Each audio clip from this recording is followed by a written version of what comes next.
कभी कभी लोग अपनी भावनाओं और बुद्धि पर नियंत्रण खो देते हैं, ऐसी बातें कहते और करते हैं जिनका बाद में पछतावा होता है। वे आसानी से उत्तेजित हो जाते हैं, बिना रुके असंबद्ध बातें करते हैं और यहाँ तक कि अपने रिश्तों को भी तोड़ देते हैं।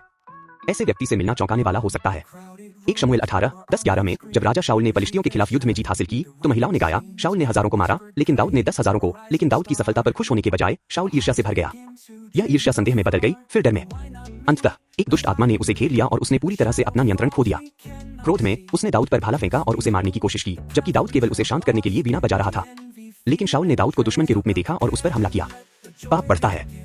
यदि हम थोड़ी सी भी ईर्ष्या को स्थान देते हैं तो वह बढ़ती जाती है और अंततः हमें नष्ट कर देती है। शाऊल ने अपने विचारों और भावनाओं को ईर्ष्या से भर जाने दिया और अंततः एक दुष्ट आत्मा ने उसके कार्यों को नियंत्रित कर लिया। जब ईर्ष्या हमारे हृदय में प्रवेश करती है तो हम लोगों को सही तरीके से नहीं देख पाते। हम उन्हें प्रतिद्वंदी मानने लगते हैं और यह डर सताने लगता है कि कहीं हम सब कुछ न खो दें। इससे हमारी बातें और कार्य अनियंत्रित हो जाते हैं और आत्मसंयम समाप्त हो जाता है और अंततः हम इस हद तक गिर सकते हैं कि कोई भी हमें रोक नहीं सकता। तो समाधान क्या है? हमें अपने हृदय की रक्षा करनी चाहिए।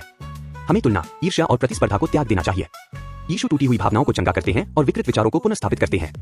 जिस प्रकार उन्होंने उन लोगों को स्वतंत्र किया जो दुष्ट आत्माओं के वश में थे, उसी प्रकार आज भी वह हमें चंगा करने और हमें सामर्थ्य देना जारी रखते हैं। यीशु का लहू हमारी रक्षा और अधिकार है। जब क्रूस पर यीशु का हृदय भाले से बेधा गया तो उनका बहता हुआ लहू हमारी भावनाओं और मन को बचाने और चंगा करने की एक महान शक्ति बन गया। हमारी भावनाएं आसानी से प्रभावित हो जाती हैं।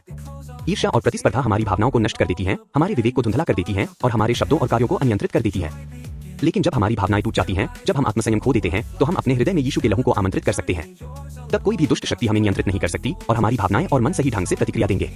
आज जब हम छोटे या बड़े संघर्षों का सामना करें तो अपने हृदय की रक्षा करें और एक स्वस्थ मन से बुद्धिमान शब्दों और कार्यों के साथ प्रतिक्रिया दें। दूसरों के साथ बिना ईर्ष्या और भय के स्वस्थ संबंध बनाए रखें। मैं प्रार्थना करता हूं कि आज का दिन आपके लिए शांति और आत्मसंयम से भरा हो।